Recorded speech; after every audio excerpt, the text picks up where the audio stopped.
અસામાજિક પ્રવૃત્તિઓમાં સંડોવાયેલા અને પાસા તડીપારની સજા ભોગવેલ 130 ઇસમોને ગુનાહિત પ્રવૃત્તિથી દૂર રહેવા કાર્યવાહી કરતી અમરેલી જિલ્લા પોલીસ. અમરેલી પોલીસ અધિક્ષક સંજય ખરાતનાઓએ અમરેલી જિલ્લાના પોલીસ સ્ટેશન વિસ્તારમાં દારૂ, જુગાર, શરીર સંબંધી, મિલકત સંબંધી, ગેરકાયદેસર માઇનિંગ તેમજ અન્ય વારંવાર ગુનાઓ કરતા ઇસમો કે જેઓ વિરુદ્ધ છેલ્લા 5 વર્ષમાં પાસા અને તડીપાર કાયદા હેઠળ પગલાં લેવાયેલ છે તેવા જિલ્લાના અલગ અલગ પોલીસ સ્ટેશન વિસ્તારમાં 130 લોકોની અમરેલી પોલીસ હેડક્વાર્ટર ખાતે મિટિંગનું આયોજન કરવામાં આવેલ. જેમાં લોકોને સમજ આપવામાં આવી હતી કે તેઓની ગુનાહિત પ્રવૃત્તિના લીધે અમરેલી જિલ્લા કાયદો અને વ્યવસ્થાની પરિસ્થિતિને અસર થાય કે અશાંતિ ફેલાય તેવી કોઈ પણ ગુનાહિત પ્રવૃત્તિ ધ્યાને આવે તેઓ વિરુદ્ધ હાલમાં ચાલુ ઝુંબેશ અન્વયે કડક કાર્યવાહી કરવામાં આવશે, જે બાબતે સૂચના આપવામાં આવેલી હતી. તેમજ હાજર રહેલ ઇસમો સાથે ભૂતકાળમાં થયેલ બનાવોમાં તેમના અનુભવો અંગે ચર્ચા પણ કરવામાં આવેલ છે. તેમજ આ લોકોને ગુનાહિત પ્રવૃત્તિને લીધે પોતાના પરિવારને થયેલ નુકસાન અંગે સમજ આપવામાં આવી હતી અને આ ગુનાહિત પ્રવૃત્તિથી દૂર રહી સુધારો લાવવા બાબતે અમરેલી જિલ્લા પોલીસ દ્વારા સમજ આપવામાં આવેલી હતી. Reporter Sanjay Vaghela, Gujarat crime news, Amreli. Ji sir. Amreli જિલ્લા પોલીસ તરફથી હાલમાં જે રાજ્ય સરકાર તરફથી અસામાજિક તત્વો વિરુદ્ધ ઝુંબેશ ચાલી રહે છે તે ઝુંબેશના અનુસંધાનમાં જિલ્લામાં છેલ્લા 5 વર્ષમાં જે ઇસમો ઉપર પાસા થયેલ છે, તડીપારના ગુનામાં તડીપાર થયેલ છે, દારૂના ગુનામાં સંડોવાયેલ છે, મિલકત વિરોધની ગુનામાં સંડોવાયેલ છે, વ્યાજખોરીના ગુનામાં સંડોવાયેલ છે અથવા એને સિવાય અન્ય કોઈ ગુનામાં સંડોવાયેલ છે, એ લોકોને એક સમજ આપવા સારું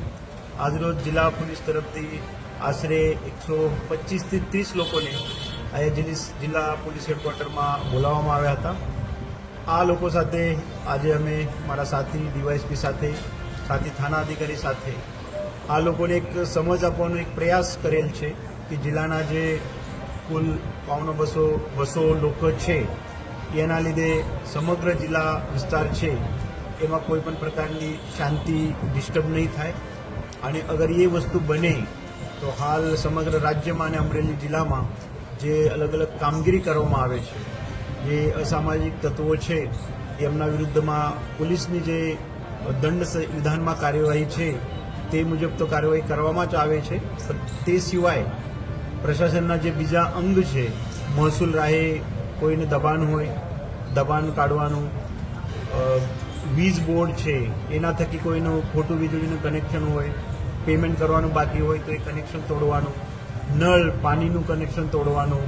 ફોરેસ્ટ ખાતા હોય અથવા અન્ય કોઈ ખાતા હોય, વાહન વ્યવહાર વિભાગ હોય, એના વાહનો હોય, એ વસ્તુમાં પણ એ બાબતે પણ જિલ્લા પોલીસ તરફથી એક સક્રિય કામગીરી કરવામાં આવશે. તે બાબતની આ લોકોની સમજ આપવામાં આવેલ છે. સાથે સાથે આ લોકો સાથે ચર્ચા કરતા આ લોકોના ભૂતકાળના જે ગુના છે એ લોકોની ગુના પછીનું શું વર્તન રહ્યો, અમુક લોકો જે ભૂતકાળના ગુના છે ત્યારબાદ શું બોધ લીધો, કેવી રીતે સુધર્યા છે, હાલ શું પ્રવૃત્તિ કરી રહ્યા છે,